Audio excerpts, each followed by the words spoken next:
Ayo, 1, 2, 3. Assalamualaikum warahmatullahi wabarakatuh dan selamat sore Bapak dan teman-teman semuanya. Waalaikumsalam warahmatullahi wabarakatuh.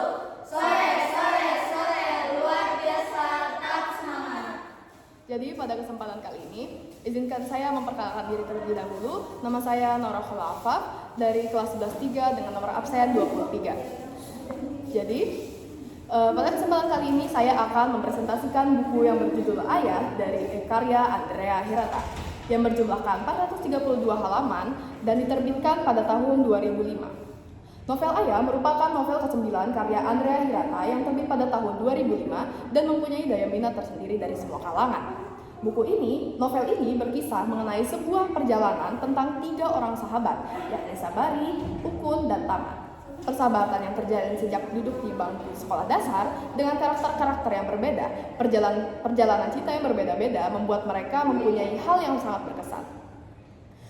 Sabari adalah seorang lelaki yang lebih tertarik pada puisi untuk mengungkapkan cintanya. Suatu hari di sekolahan, Sabari dibuat jatuh cinta oleh seorang wanita yang indah dan elok parasnya. Seorang wanita yang ahli dalam banyak bidang, dalam semua bidang. Ya, wanita tersebut bernama Marlena. Namun bagaikan punggung merindukan bulan, cinta Sabari tak terbalaskan. Bahkan Marlena sangat membenci Sabari yang memiliki wajah kurang beruntung. Marlena menyukai lelaki yang tampan, gagah, dan mampu menarik perhatiannya. Namun hal itu tak membuat Sabari putus asa. Dia sudah mati rasa hanya mencintai Marlena seorang. Dengan segala upaya, ia berusaha untuk menyatukan cintanya. Marlena pun takluk dan bersedia untuk dinikahi oleh Sabari. Hingga pada suatu hari, Marlena ketahuan tengah mengandung anak dari hasil hubungannya dengan lelaki lain. Sabari dengan penuh rasa cinta itu tetap menikahi Marlena, wanita yang didambakan sejak di bangku SMA.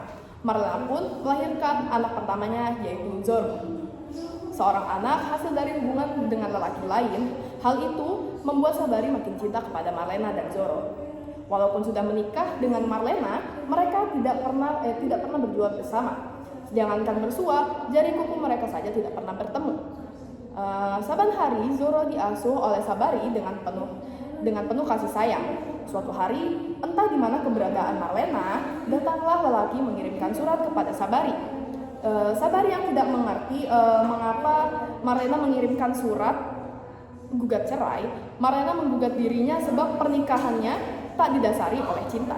Sabari rela diceraikan asal dia diperbolehkan untuk tinggal bersama Zoro. Namun bukan Marlena namanya jika tidak sesuai dengan kehendaknya. Akhirnya Zoro diambil paksa oleh Marlena. Marlena merupakan anak perempuan yang menyukai untuk berjalan-jalan. Marlena berkirim surat kepada temannya Zuraida. Semua perjalanan hidupnya diceritakan kepada Zuraida. Setelah bercerai dengan Sabari, Marlena menjalani rumah tangga dengan John P. Jarelli, seorang gitaris top dari Medan. Namun pernikahan itu mengalami ketidakharmonisan sebab John P. Jarelli ketahuan selingkuh dengan wanita lain. Marlena juga pernah menikah dengan seorang bernama Manikam dan berakhir di pengadilan sebab Manikam tipikal orang yang suka diam di rumah berbanding balik dengan Marlena. 8 tahun sudah Sabari kehilangan Marlena dan Zoro, dan hidup Sabari sekarang menjadi semakin tidak menentu, layaknya seperti orang gila, badan yang tak terawat, rumah yang tak terurus, dan dia pun tidak mau bekerja. Kedua sahabatnya Ukun dan Tamat tentunya tidak tega untuk melihat Sabari yang seperti itu. Mereka berinisiatif mencari Zoro.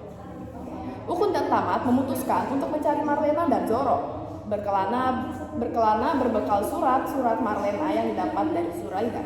Mengarungi bahtera samudra Bentong melalang Buana. Akankah Ukun Tamat berhasil mempertemukan Sabari dengan Zoro setelah Zoro diambil alih haknya dari ibunya? Nah, dalam novel Ayah ini, kalian akan menemukan banyak hal yang menakjubkan tentang kisah seorang ayah, kisah kasih seorang ayah sampai kapanpun. Jadi kelebihan dari buku ini tuh Sebuah pembelajaran dari seorang yang mempunyai posisi yang paling penting, yaitu ayah, yang begitu mendidik, menghibur, mengajarkan apa arti sebuah perjuangan, bagaimana hidup harus dijalani, serta bagaimana memposisikan diri di semua elemen. Nah, kalau untuk kekurangannya sendiri itu, penulisnya itu menggunakan alur campuran sehingga mungkin agak sedikit kompleks dan akan membingungkan pembaca dan butuh kefokusan yang ekstra. Serta penulis ini menarasikan kisah dengan begitu hiperbola. Ya, mungkin sekian saja resensi buku yang dapat saya sampaikan. Kurang lebihnya mohon maaf. Saya akhiri. Wassalamualaikum warahmatullahi wabarakatuh dan selamat sore Bapak dan teman-teman semuanya.